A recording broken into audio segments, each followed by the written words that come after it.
And yep, that's it. We have flamey flavors. And we're live on Facebook. Remember to let your mom know. Huh? A reminder. Mom. I sent her the direct invitation this time. Okay. So hopefully she saw it. But we're just waiting for everybody to join. people Hey guys, Haunts of Richmond is live. Woohoo! imagine that. Ooh.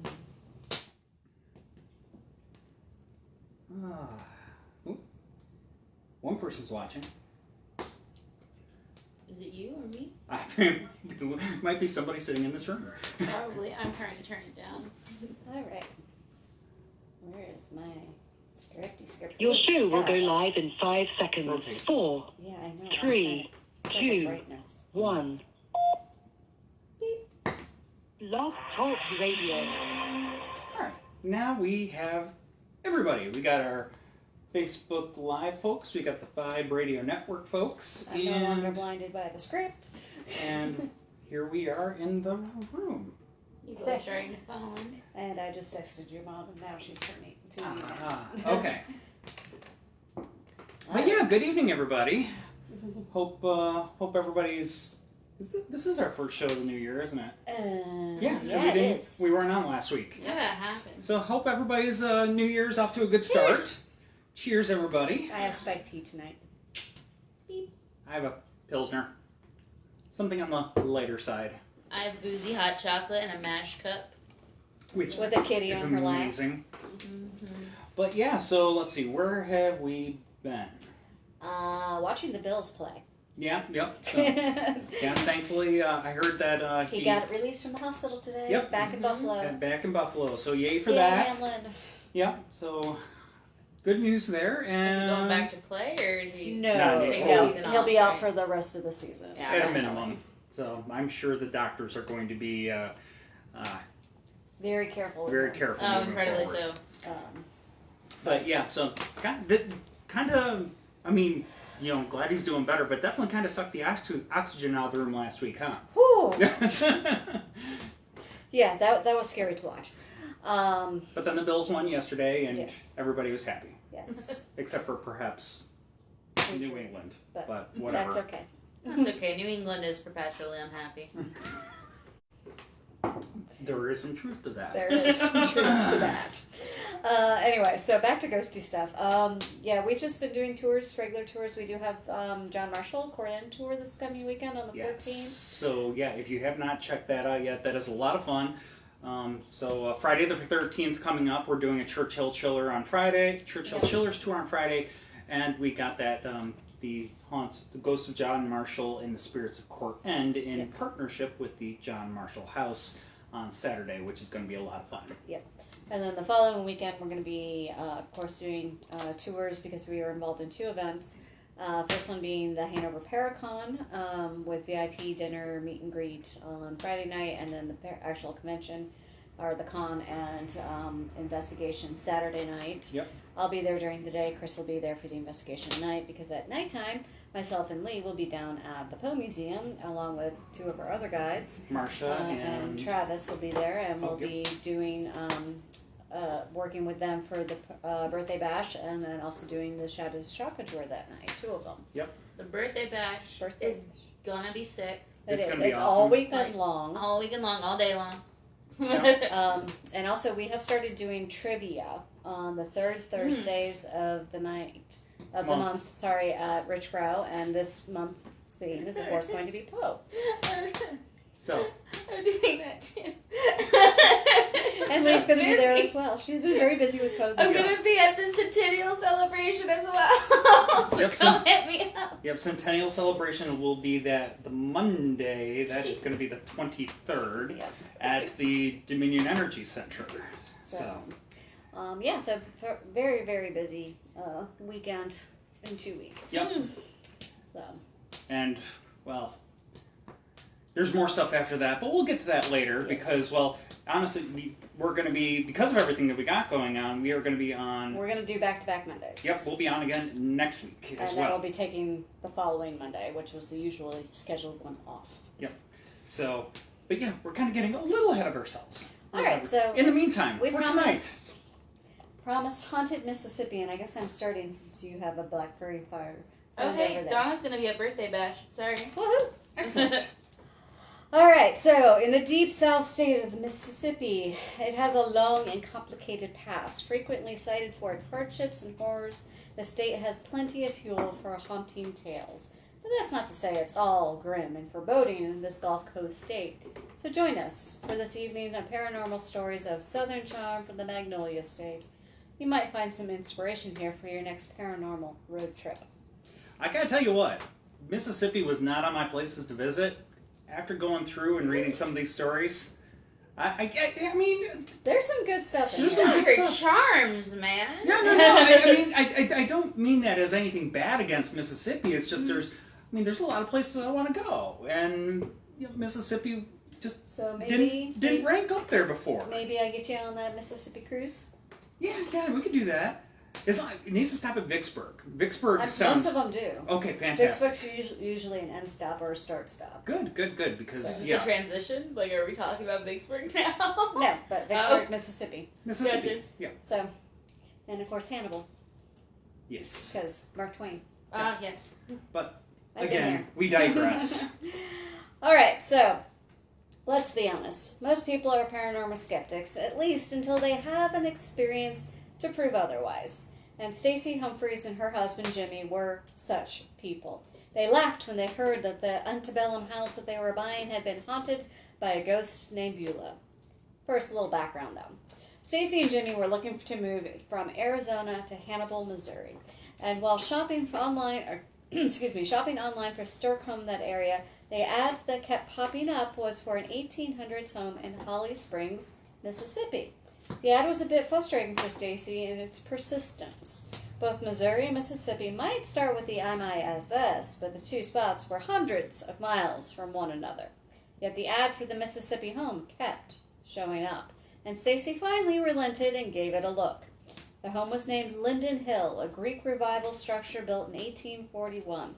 It was stunning. It was only listed for $65,000. And digging just a little bit deeper, Stacy found a second home for sale just down the road from Linden Hill that would be perfect for her mother. Well, there was something a little funny about that Linden Hill listing. At the bottom, there was a comment from a woman named Charlotte who had lived at Linden Hill. Beautiful home, but it does have a living ghost, who we all fondly call Beulah. So, who is this Beulah? Beulah Cawthorn and her family lived at Linden Hill in the early 1900s. By the time she was 25, she had begun to suffer from mental problems. In 1919, her family committed her to Mississippi State Insane Asylum in Jackson, the same property where the modern University of Mississippi Medical Center is located. She was diagnosed as suffering from circular manic depression, now known as bipolar disorder, where people swing from the highs of euphoria to the lows of depression, and sometimes leading into suicidal thoughts. After showing improvement, she returned home several months later. However, within a matter of months, Beulah's parents woke up one night to Beulah standing at the foot of their bed, holding a hatchet. They immediately shipped her back off to the mental institution, and she arrived back at the asylum on August 29, 1920, and never saw freedom again. Beulah was eventually transferred to the East Mississippi State Hospital, where she died in 1968, 2 years before the Food and Drug Administration approved the drug lithium to treat bipolar disorder. Her brother had her body returned to Holly Springs, where she was buried with other family members in the cemetery known as the Little Arlington of the South. After seeing an online comment about this ghost, Stacy reached out to Charlotte for more information. Charlotte was well beyond her Linden days and was now living in Horton, Alabama. Charlotte told her the story of Beulah Cawthorn and how the Cawthorn family had sold Linden Hill to the family of Charlotte's grandmother, a place where Charlotte would spend many of her formative years. Charlotte talked of seeing doors open by themselves, chandeliers swaying without wind, and sounds that had no explanation. One night, Charlotte heard what sounded like boots with spurs on them. I gotta tell you, that's a very distinct sound. Charlotte always imagined that it was likely a Confederate soldier, one Major General Earl Van Dorn's men, who raided and destroyed Union supplies in the town in 1862. When she was about 17, Charlotte's uncle conducted a seance. She and 2 cousins sat on the floor with him. Whatever they contacted that night was very stirred up. In the hours after the seance, the house was alive, with doors slamming and other inexplicable sounds. Months later, Charlotte was sleeping when she felt somebody grab her arm. She yelled out, her family rushed in, and they found a handprint on her arm. One of Charlotte's relatives reported having his covers lifted up by a ghost. Another talked of being touched by a ghost. Some were so spooked that they refused to spend the night in the house. Charlotte told Stacy that when her grandmother sold the house in the early 1990s and moved out, the wallpaper literally fell off the wall. Opinionated ghost. Very much so. I mean, we have a few of those here. Yes, we do. Stacy shared this conversation with her husband, and together they almost died laughing. They talked of the ghosts and did nothing to dissuade them from buying the steal of an offer. For $65,000, they figured they could live with a ghost. Stacy and her mother arrived at Linden Hill to paint and get the house ready. They slept in the first night on huge blow-up mattresses. In the middle of the night, her mother said she heard what sounded like 8 men banging around in the back of the house. The next night, at about 2:30 in the morning, Stacy heard what sounded like a moan or a cry, leading her to think that a raccoon or some other critter had taken up residence with them. A thought that was unsettling for Stacy. Later, she heard 2 wrought iron chairs dragging on the tile floor and began to smell castor oil. Smelly raccoons moving furniture? Weird. A little freaked out, she called her daughter the next day and talked over the situation with her. Stacy's daughter wasn't as skeptical of the paranormal, and she reckoned that her mother used some sage and blessed the home. Figuring that there's no harm in the suggestion and becoming less skeptical with every inexplicable noise, Stacy followed her daughter's suggestion. Still, the activity continued, and still Stacy and her mother persisted in getting the home patched up. After finishing their work, the only thing left to do was to fly back to Arizona to collect her husband and make the drive to their new home. Before leaving for the airport, Stacy decided to write a note to Beulah and explain that she was leaving but would be back with her husband. Stacy, now a believer, hoped that she could convince Beulah that her and her husband would be happy to coexist with her in the home. When Stacy returned with her family, all the wedding pictures with her husband were crooked. Not the most comforting welcome back, and the weird experiences continued. The TV would turn on and off by itself. The lights would flicker on and off on their own accord. An electrical inspection showed everything's in perfectly working order. When Stacy's husband Jimmy had remained skeptical even after Stacy talked to him about her experiences, he finally was shaken up and a little angry himself. He yelled out at the ghost, "If you want the lights on, you can pay the damn electric bill." Since then, the activity with the lights came to a halt. That's not to say Linden's spirits were done with the new family residing under their roof. Stacy and Jimmy's daughter Brittany had her own encounter one night, and this time it went beyond hearing things and weird electrical phenomena. One night, the little girl, about 3 feet tall, dressed in white, ran down the hall and brushed against a hat, knocking it to the floor. Brittany was so terrified by what she saw that she left the house. The activity soon extended to the family's 4-legged companions. Stacy would normally have a guardian while she was in the shower, as the family's dog, pit bull, named King, would typically wait nearby. However, one night Stacy heard the water rushing outside the shower, and when she pulled back the curtain to look, the sink faucets were on full blast, and King was down the hall in the kitchen about 25 feet away. Not his normal waiting spot. Furthermore, his eyes were locked on someone or something. No amount of coaxing could draw the dog's attention away from the spot in the kitchen. Stacy quickly finished her shower, shut the water off in the shower and the sink. King's attention finally came back to Stacy, and while the dog seemed fine, she knew she wasn't quite alone with her faithful dog as she had thought. More days, more activity. A deadbolt lock snapped open as Stacy and Jimmy were talking nearby. The sounds of a woman moaning echoed through the home late at night, and chilling as it could be, Stacy started to come to terms with the activity. It didn't seem harmful, and it didn't seem like it was going to be going anywhere. If Stacy and her husband were going to continue living at Linden Hill, they had to accept the paranormal presence in the home, and they came up with an idea. Each month, Stacy and Jimmy started to visit Beulah's grave at Hillcrest Cemetery, leaving a red rose at the woman's final resting place. Even if they could not put Beulah's spirit to rest, maybe they could bring her some semblance of peace. As troubled as she may have been in her life, did Beulah deserve to live most of her life in a mental institution? Was there anything more that could have been done for her? Even if in life in the institution was best for her, Stacy couldn't help but feel the whole story was exceedingly tragic. Leaving a rose for the woman she never met might be a small gesture, but it was a meaningful one all the same.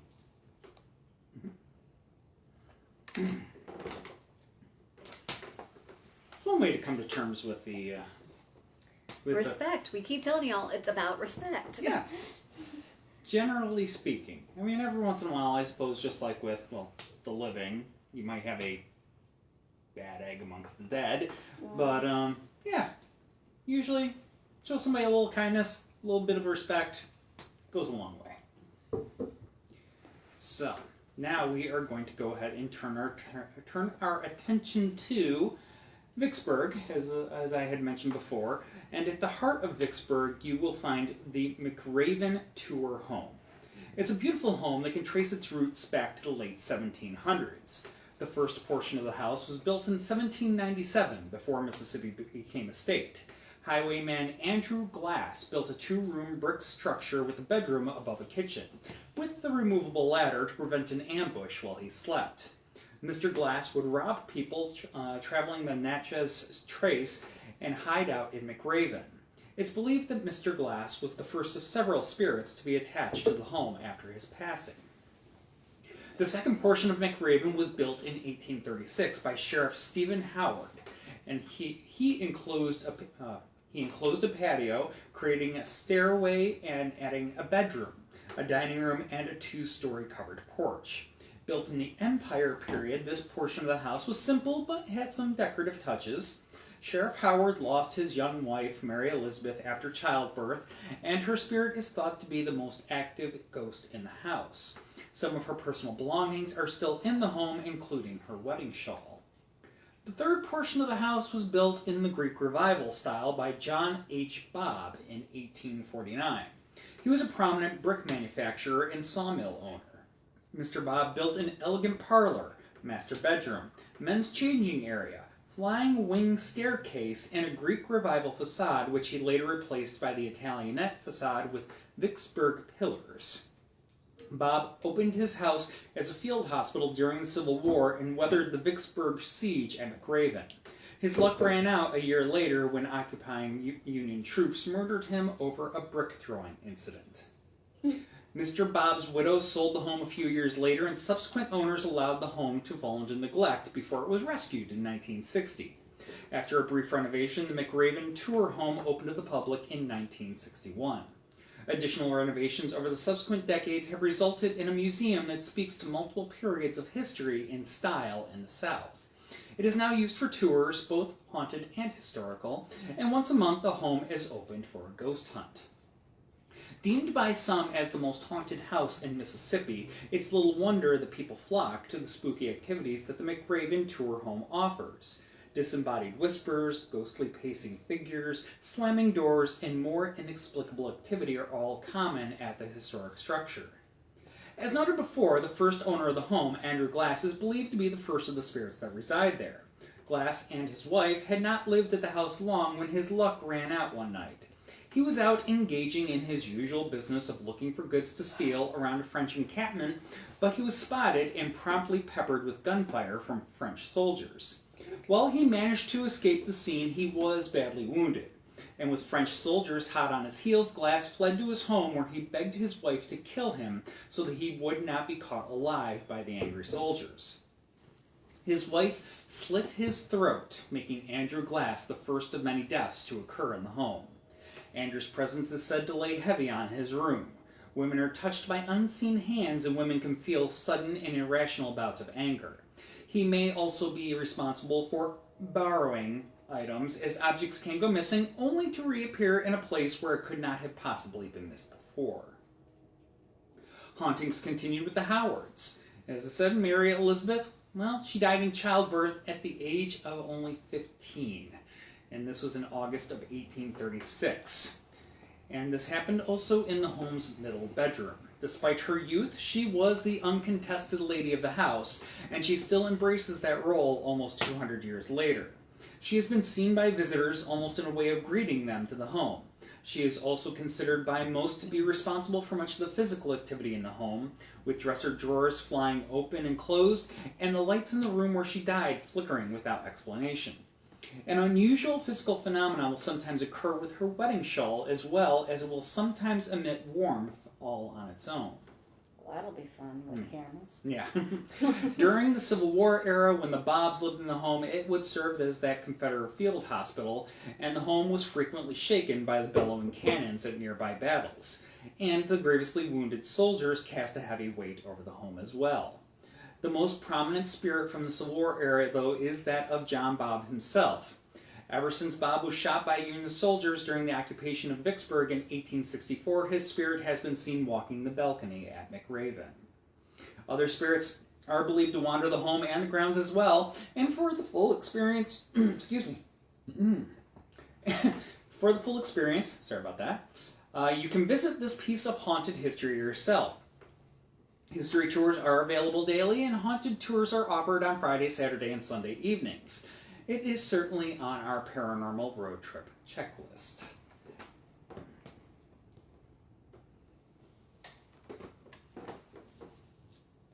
I'm not slitting your throat, even if you ask.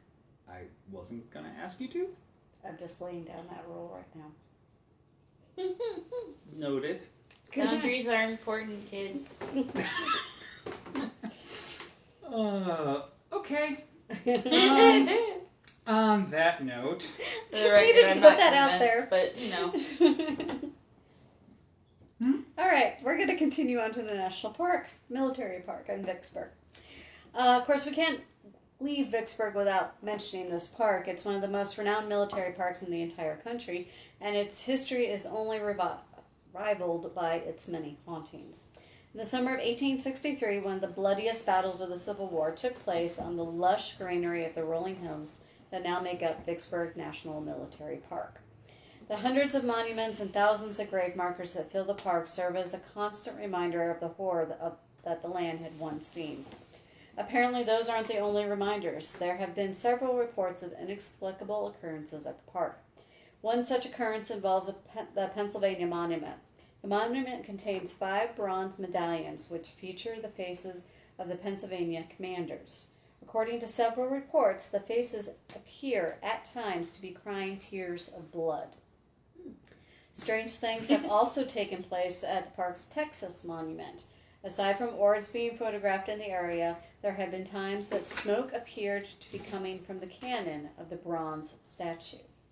The battlefield is also teeming with supernatural activity, apparitions of soldiers, phantom sounds of battles, including cannons, gunfire, and shouted orders, and phantom smells of gunpowder and smoke have been reported. Sounds a bit like Gettysburg. a little bit, yeah. Yeah. A lot. Cold yeah. Harbor.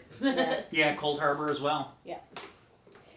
So now we're going to jump over to the city of Natchez, Natchez, which has one of the most popular restaurants called the King's Tavern. After being constructed in the late 1700s, the building served as a tavern, an inn, and the city's first post office. Today, both locals and tourists flock there for food, cocktails, and the haunted history, of course. King's Tavern is the oldest building in the oldest city on the Mississippi River. It was built in 1760s with the wood from the old flatboats that were used to bring goods down the river to the city and New Orleans before the steamboat days.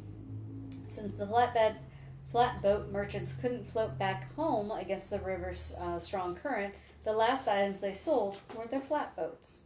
They would then travel home, or at least as far as Nashville, by land over the old Natchez Trace, a wilderness road that originated from a series of trails used by the southeastern Native American tribes.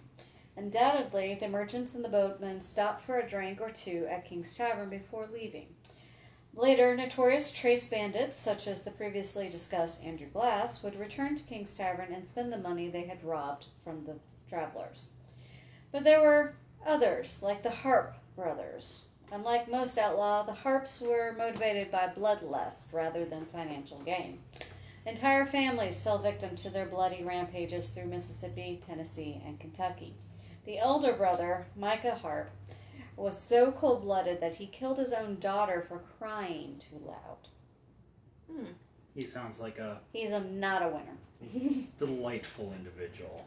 In 1799, the Big Harp was hunted down and killed by a posse near Henderson, Kentucky. His head was mounted and displayed on a pole at Crossroads, which is still called Harp's Head Road to this day. His brother, Wiley Harp, escaped and joined up with the Sam Mason gang. Sam Mason was another notorious Trace outlaw.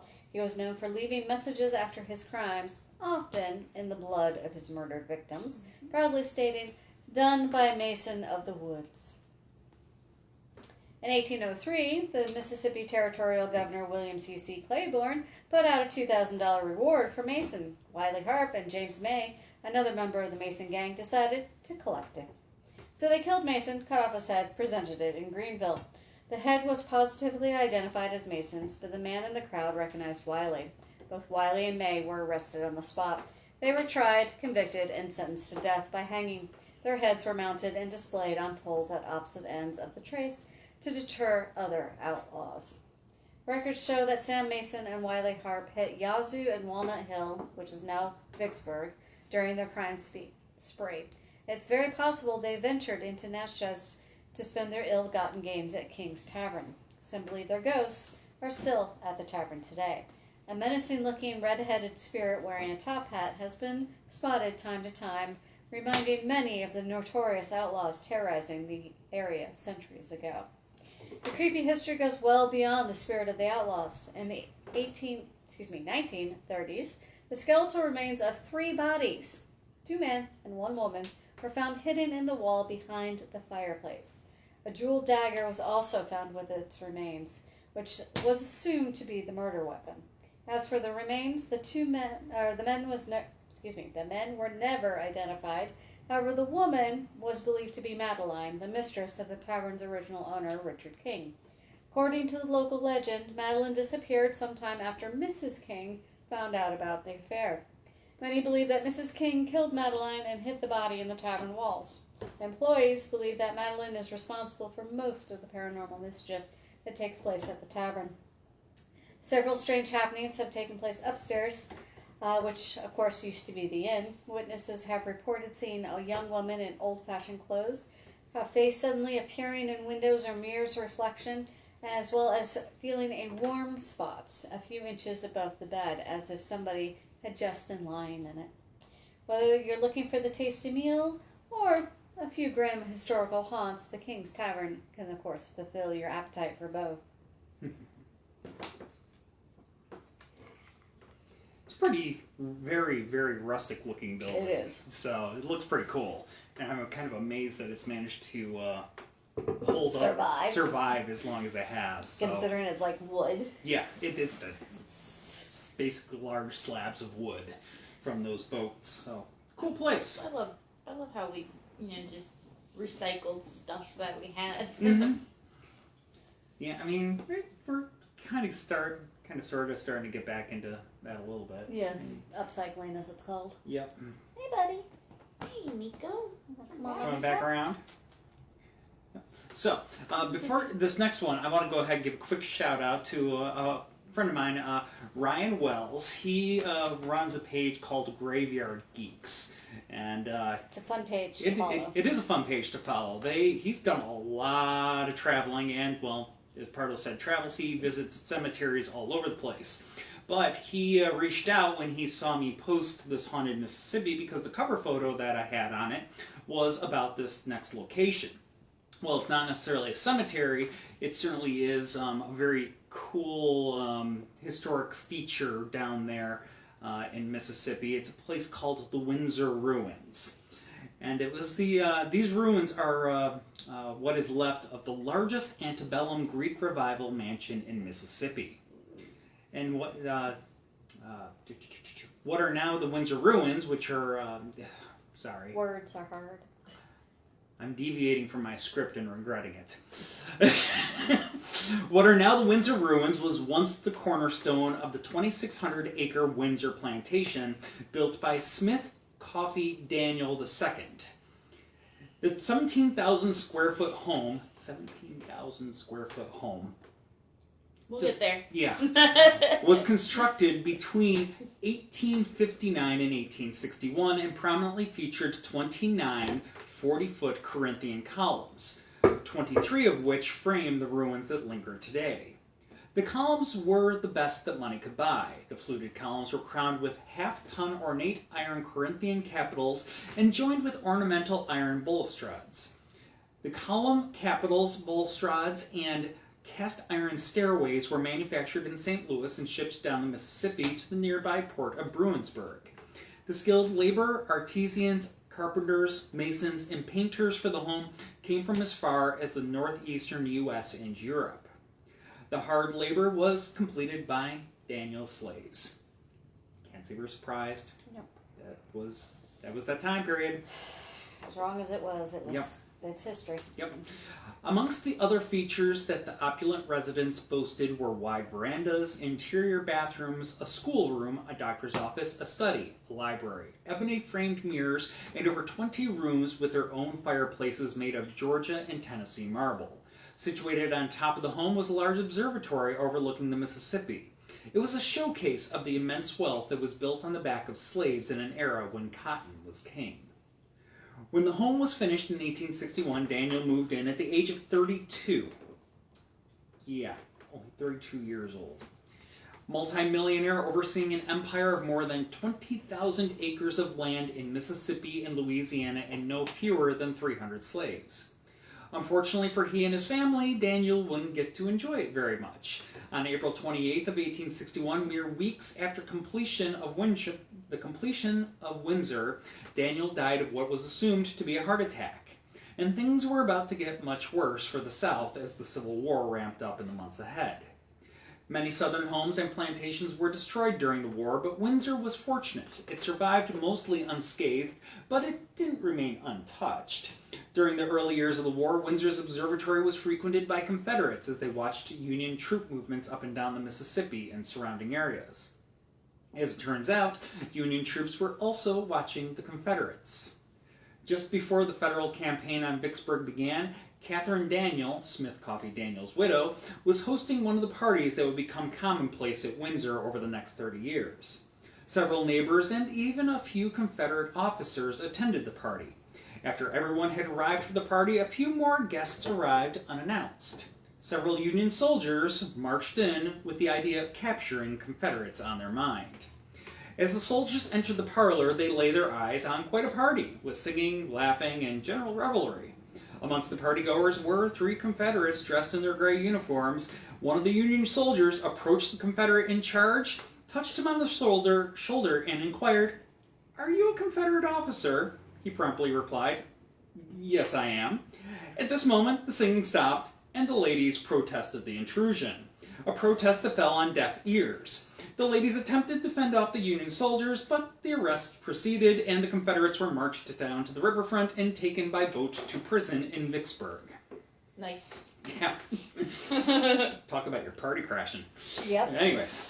Soon after, the Vicksburg campaign began, and Ulysses S. Grant with 10,000 Union troops landed at the port of Bruinsburg just west of Windsor. They proceeded to climb the hill to take control of the mansion. Windsor would serve as a staging ground for the imminent Battle of Gibson, Bruinsburg on May 1st, 1863, and subsequent operations, namely as an observation station and field hospital. The hospital would go on to treat over 400 soldiers on the grounds and see more than 30 dead and buried as the Daniel family were sequestered to the 3rd floor of their own home. At least one other Civil War casualty fell on the grounds. During the aftermath of the Battle of Port Gibson, and while the mansion was still under occupation of Union soldiers, a Union soldier was shot and killed on the front doorway of the home. Once General Grant heard of this, following the common retaliatory practice of the war, he sent troops to burn the mansion to the ground. Somehow, Catherine talked the soldiers out of burning her home. Instead, they burned the barn to the ground. Compromise. Yep. The Civil War came to a close, and even though the Daniels had lost a staggering amount of wealth, they weren't exactly in the poorhouse. During Reconstruction, they leased out a substantial amount of their land holdings for steady income and maintained a high standard of living. The Daniels remained at Windsor for over the next 25 years or so and hosted social gatherings regularly. The gathering on February 17, 1890, though, proved to be the final party the Daniels would ever host at Windsor. At about 10:30 a.m., a group went up to the observatory to get a good view of the river and Louisiana. Coming down, a young man threw his cigarette into some trash. The blaze took nearly everything from Windsor, including all the personal property, drawings, and photographs of the home. All that remained were the columns, balustrades, cast iron stairways, and some pieces of bone china. A local paper reported the aftermath. The palatial dwelling on Windsor Plantation near Bethel Church in the southwestern part of the county burned to the ground last Monday. The fire was discovered about noon, but it could not be checked, and in a few hours the splendid country site was in ruins. Most of the contents were also destroyed. These included not only a great deal of elegant furniture, but many costly heirlooms and much other household property of value, such as jewelry, silver plate, a large library, etc. With her home of 3 decades destroyed, Catherine Daniel and her family moved to a nearby plantation fittingly called Retreat, where she lived 13 years before dying at the age of 73.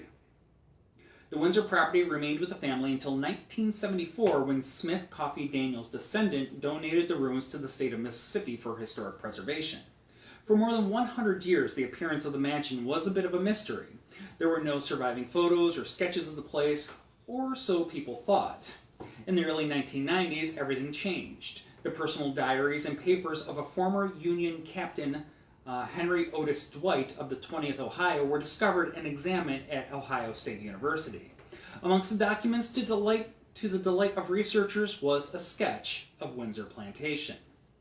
On May 1st, 1863, following the Battle of Port Gibson, Captain Dwight had sat down to sketch the mansion. It remains the only known first-hand account or representation of the mansion in existence. Despite having little remaining documentation about the once magnificent mansion, what is known is that the war, the murder, and the fire that ravaged the property left plenty of energy and lore behind to fuel haunting tales for generations since. According to local lore, the property is haunted by the ghost of a Union soldier who was killed at the doorway. So he still lingers there to this day. And Smith Coffee Daniel II is also said to haunt the grounds of his one-time home as well. According to one report, a visitor saw a man in period clothing, assumed it was a reenactor, and approached to ask some questions about Windsor. However, as he got close, the reenactor turned towards the man, smiled, and faded away. According to visitor reports, his faded image has been seen walking up the old iron staircase that no longer exists. Others have reported hearing laughter and music coming from this once magnificent mansion, as if there is still an elegant soiree going on. Aside from the Corinthian columns that remain, the only other evidence of the Daniel family's presence is that of the family cemetery that sits just a short distance from the ruins. The cemetery contains 45 known markers, including that of Smith Coffee Daniel II. Like the ruins, the cemetery is said to be haunted, with the spectral stories surrounding the historic graveyard mainly tell of mysterious lights that seem to float around the graves at nightfall. Groups of paranormal investigators have been to the grounds and returned with the same types of experiences. One group of investigators caught an extremely creepy EVP one night. A ghost that seems to have a guilty conscience spoke the phrase, "It's all my fault," quite clearly into one of the team's recording devices. Other visitors have also said that they have been poked by unseen hands and heard disembodied voices.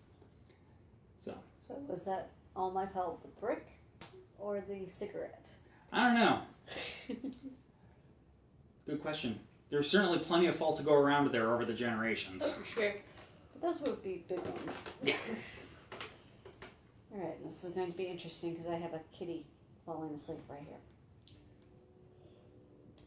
Alright, so now we're going to go over to Ellisville, a small town in central Mississippi, and here we find the Deason home. Home. It was built in 1845. It's the oldest home in Jones County. When the Civil War broke out, Jones County was made up mostly of poor farmers who owned a few slaves. Many of these men, including Newton Knight, felt that the war wasn't their fight. Following the fall of Vicksburg, Knight and several others deserted their post and returned home to Jones County. Considered traitors, they formed a renegade army that hid out in nearby swamps. Eventually, Major McLemore was sent out to round them up. Major McLemore had set up headquarters in the Deason home, and it was his hunt, but unfortunately short-lived. On one rainy night in October of 1863, McLemore was shot as he stood by the fireplace in a bedroom. Newton Knight, the leader of the Confederate deserters, was the one who pulled the trigger. After being shot, McLemore, God, that's an awful name. McLemore bled to death on the floor of the bedroom, leaving behind a blood stain that soaked through the floorboards to the slab below. In recent years, the blood stain was scrubbed and scrubbed, but returned time and time again, especially when it rained. Since then, the home has been a hotspot for paranormal activity and strange happenings. According to the paranormal investigators, at least 5 spirits haunt this home, many of whom have a penchant for violence. There have been a couple of instances where investigators were physically attacked. Phantom voices, moving objects, and spirits in period clothing have all been experienced inside this home, even during tours and special events. During a reenactment at the home, a volunteer was wearing a dress that belonged to Mrs. Deason. As she walked around the home, she heard a disembodied voice say, "Get out of my dress." Mm. I'd be getting out of that dress real fast. Oh, for sure. No questions asked there. Another frightening instance took place when a group of students from Jones County Junior College visited the home. While recording, the students captured a voice of a hysterical woman saying, "Buddy, there's someone in the attic." The anniversary of the Major's death is also going to bring some unusual happenings. It's said that each year on October 5th, the door to the home suddenly bursts open only to reveal an empty porch. Despite the frightful experiences, the home remains a beautiful place to visit, if you dare. Just don't try on the dresses. Just saying. Now you got the boy. I just want to be there on the day the door opens. Watch your tea. And your phone is down there. Down there. Okay, cool. Dude, there's not much left and you don't get whiskey tea. No.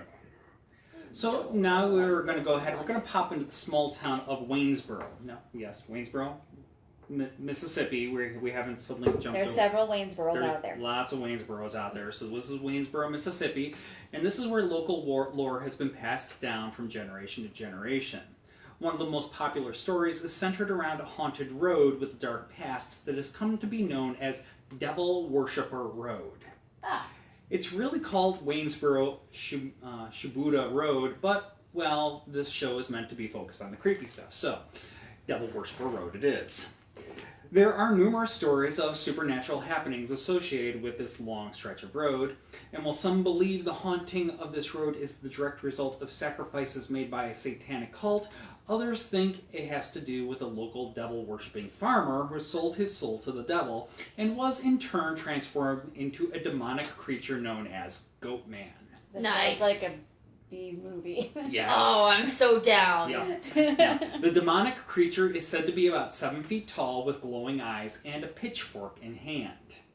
Those that have been brave enough to drive down Devil Worshipper Road say that their cars suddenly shut down, leaving them stranded.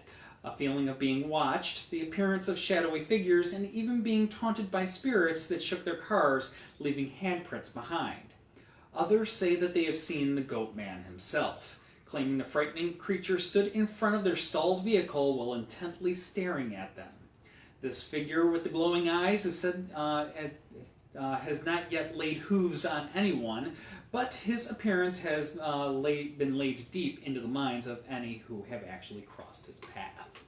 See, that sounds like it could have also been written by Washington Irving. Yeah. Yeah. 7 foot tall goat man with glowing eyes and a pitchfork. Oh, for sure. Especially if it's a farmer. He didn't like farmers. I'd have a drink with him. Oh, yeah. Yeah. Cheers. Cheers. Go ahead, keep going. Go, man! I got a sleepy boy. All right. So, next we have a couple of little vignette type stories for you. Really short, brief cemetery tales, if you will. Kosciuszko. I don't know. There's a place that has what they call city cemetery. Sorry. Stuff happened at that place. Yeah. Yeah. COS or KOSCIUSKO. So, it has a place called City Cemetery.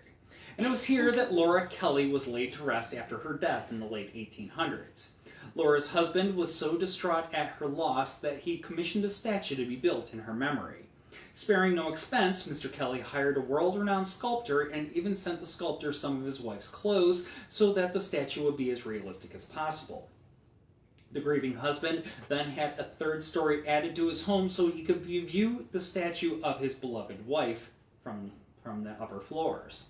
Several visitors to this cemetery have claimed that at the times the statue of Laura Kelly appears to be weeping. Wow, words are not my friend right now. It's okay. It's been a day. It's Mercury retrograde. Communication's hard. Sure, we're going to go with that.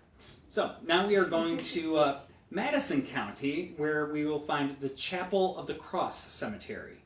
Here, the grave of Henry Gray Vick has quite an interesting story. Just days before Henry was to marry Helen Johnstone, he was killed in a duel. Losing the love of her life so suddenly, Helen was heartbroken, so much so that she reportedly wore her wedding dress to Henry's funeral. There have been numerous reports that Helen's ghost, still wearing her wedding dress, visits Henry's grave quite frequently, oftentimes sitting on the bench shown in the background, oftentimes sitting on a bench close by the gravesite today. Oh, God. Okay. Do I need to take over? I got this. You got this? Okay. I'm proud of you. I'm going to push through. In the town of Gother, we have Garden of Hope Cemetery. Multiple spirits are thought to linger in the cemetery, including a very dramatic one that has been named Bloody Sarah. Sarah likes to dart out of the cemetery into the road, leading unfortunate drivers terrified that they had just run someone over. According to several reports, Bloody Sarah can be heard insanely laughing throughout the entire ordeal. Of course, no such person is ever found, and it's only a matter of time until Bloody Sarah surprises her next victim. Then there is the much more friendly entity named Cheryl Ann, who has been seen by numerous people. Unfortunately, Cheryl Ann is accompanied by her father, Hal, who supposedly killed the young woman, her siblings, and her mother. Then there's the kleptomaniac ghost who climbs from his grave, steals flowers and wreaths from other grave sites, and returns to his grave with the loot in tow. Now, backtracking just a shade, a side note about the heinous Hal who murdered his family. He was a shipyard worker working near Gother while his family lived in New Orleans. The family made plans to meet at a Gother motel on a Friday evening, but once the family turned in for the night, Hal did the unthinkable. He used an axe to murder his wife, the 5 children, and several other motel guests. After completing his heinous act, Hal wandered aimlessly down the highway, at which point he was run over and killed. To this day, witnesses say that Hal can also be seen wandering down that highway. Karma. Now, No, I'm just saying karma. yeah. Alright, Stuckey's Bridge in Enterprise. Ah! Where'd it go? You lose it. You broke it. I did. You broke it. Sorry, I accidentally closed the document. Mika's having none of it. Because, like, excuse you, but, I know. I set that on your button. I'm sorry. It's like I'm moving my bum. It's not a resting spot for the tablet. Alright. Excuse you. I am not a chew toy either. Spicy boy. Alright. So, Enterprise, Mississippi, a small town that was made for a great place for ne'er-do-wells to lie low. Some malcontents just can't shake their old habits. One such person was a man named Stuckey who rolled with the infamous Dalton gang. Legend has it that Stuckey opened an inn near Chunky... Excuse you! I am not calling you Chunky. I'm calling the river Chunky. You offended him. Anyway, he was hoping to appeal to those traveling the river. At night, Stuckey would stand outside with his lantern, guiding travelers to his inn. Unfortunately for the unsuspecting guests, the innkeeper had a more sinister plan in store for them. Once everyone turned in for the night, Stuckey would murder his guests, steal their possessions, and throw their bodies into the river. Naturally. Thus, it's chunky. But You went there. Yes, I did. Eventually, Stuckey's evil doings were discovered, and he was hung from the railings of the bridge. But it wasn't the end of Stuckey. Several witnesses have reported seeing his ghost carrying the lantern along the river. Others have reported seeing his ghost hanging from the bridge. Even more frightening, some of the locals have experienced close-up encounters with the ghost of Stuckey. According to one resident, the angry apparition pushed him off the bridge. Note to self, don't cross this bridge. Deer Island, near Biloxi. Now, of course, this is along the coast, being Deer Island. It's a sprawling 400-acre island that's home to 10 different types of endangered species, and the site of two of the state's most mysterious entities. Both ghosts were documented for the first time in 1922, article by A.G. Roxon. The article stated that two fishermen who were planning to stay on the island overnight heard something moving in nearby bushes. Assuming it was a hog, the men tried to ignore it, but as the sound grew louder, they decided to investigate. As they approached the bushes, they came face to face with a headless skeleton, which then proceeded to chase them off the island. A similar incident was reported by several others, leading to the entity being deemed the ghost of Deer Island. another thing that could have been written by Washington Irving. The article also mentioned a supernatural blue light known as firewater ghost. The mysterious light has been spotted moving across the bay between Biloxi and Ocean Springs long before the invention of electricity. According to the legend, the light is believed to be some type of ghostly guard patrolling the area with a lantern in his hand.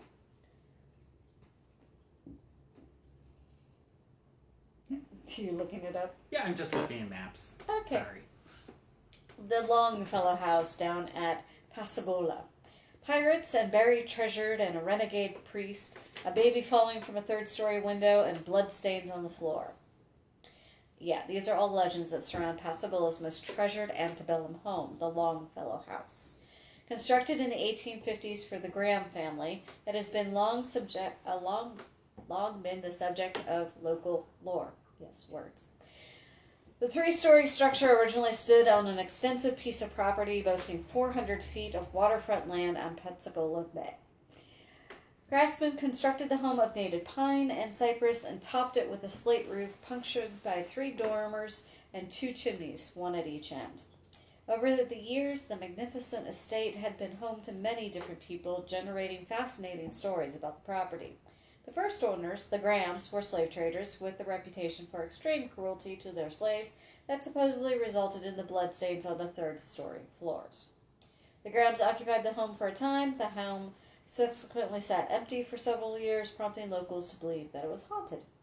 Between 1873 and 1902, the home then was known as Bellevue. It changed hands at least 9 times. Some owners resided on the estate, though others did not, and at one time it served as a girls' school.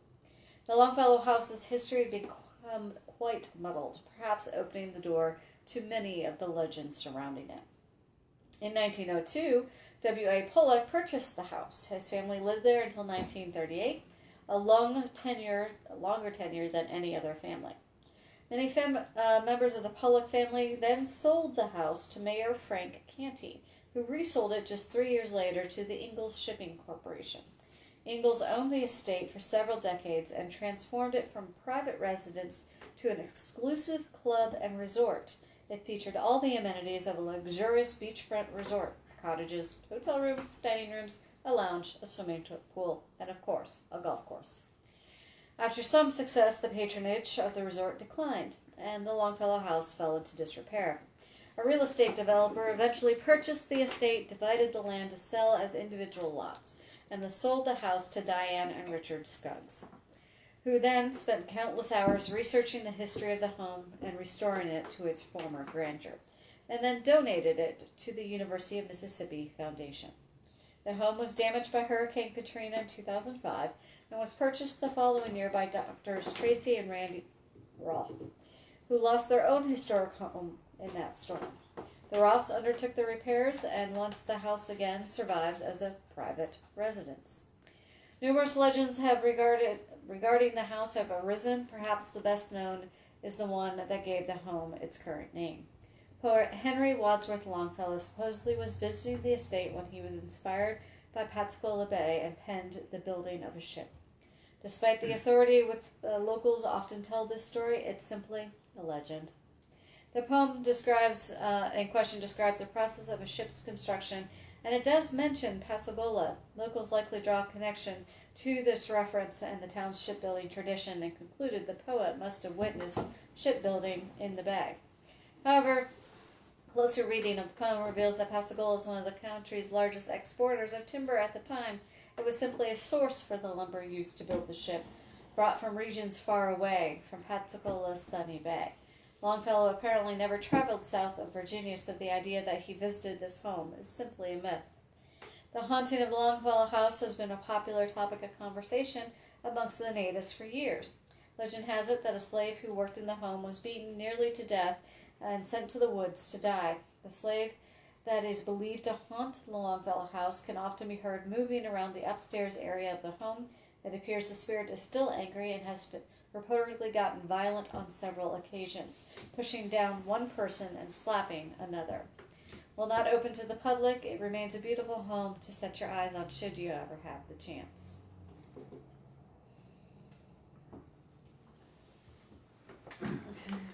All right, so we're gonna go ahead. We're gonna pop back over to Natchez for a moment, where we'll stop at the Eola Hotel. Eola? Eola Hotel, which opened back in 1927 by Mr. Isidore Levy. The hotel quickly garnered a reputation for being the grandest hotel in town. The hotel temporarily closed in 1974, but was restored and reopened in 1978, and upon reopening it became clear that one guest had just simply never left, the ghost of Mr. Levy himself. The former owner has been cited on several occasions by employees of the hotel. In one instance, an elderly gentleman approached the bar and ordered a drink. After mixing the drink, the bartender turned around to give it to the man. However, he was just simply gone. Later that evening, the bartender saw a picture of Mr. Levy in the hotel's lobby and claimed that that was the customer who ordered the drink. Mr. Levy's daughter, Eola, has also been seen in the hotel, especially the dining area. All right, and then we're going to go ahead and pop back over to the very haunted city of Vicksburg, and this time we will visit the Cedar Grove Mansion. Constructed in the 1840s, it was built by jeweler, banker, and landowner John Alexander Klein for his bride, Elizabeth. During construction, John and Elizabeth traveled to Europe for 2 years to furnish their home. Finishing in 1852, John and Elizabeth move in and proceed to have 10 children over the following years. They added onto the house a couple of times, and all seemed to be well, at least until the siege of Vicksburg in 1863. The home suffered some cannon fire damage, but survived with a few scars that you can still see today. Excuse that, Nico. That was Nico dragging his toy. Anyways, home suffered some cannon fire damage, but survived with a few scars that you can still see to this day. Cedar Grove survives possibly because Elizabeth Klein was a cousin to William T. Sherman, who used the grounds as a field camp and later a military hospital. Although John Klein suffers financial setback from the war, he builds 4 more mansions in the neighborhood for his children. 3 of these mansions still survive. The area makes up the historic garden district with shared gardens from the mansions down to the Mississippi River. John Klein passes away in 1884 and Elizabeth in 1909. The Kleins keep the family house in the family until 1919. The home changes hands a couple of times, and then in 1960, the Vicksburg Theater Guild saves the mansion from demolition. They offer tours of the home and use the ballroom for performances. In 1981, the house is sold again and becomes a resort hotel and remained open as a small hotel until 2020. The mansion reopened to the public late last year as the Inn at Cedar Grove. While we must wait to see if the freshly renovated hotel retains any spirits of days gone by, during its days as a theater and as its first iteration as a hotel, witnesses encountered some of the previous residents who apparently never left.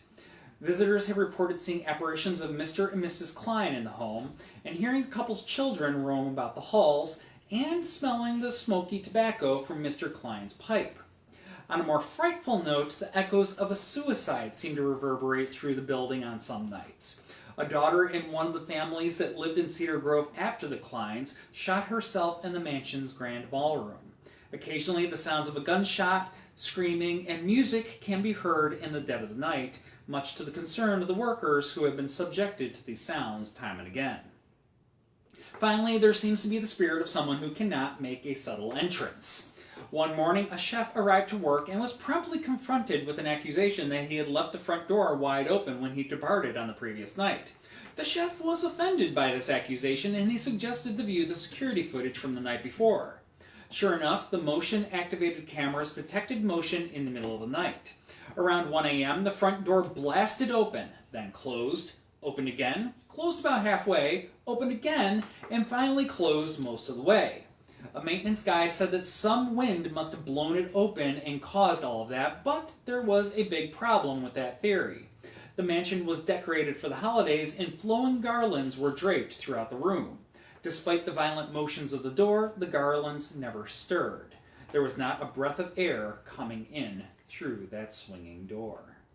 Sounds like a hotel we need to go stay at. Absolutely. The Inn at Cedar Grove Mansion.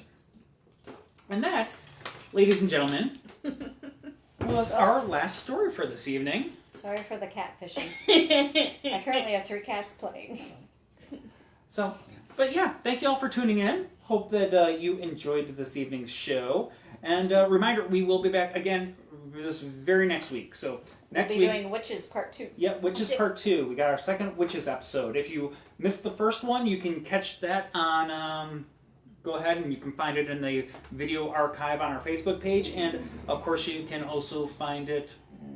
I think I've uploaded that one to YouTube now. So, yeah, we got... because it was previous. Yeah.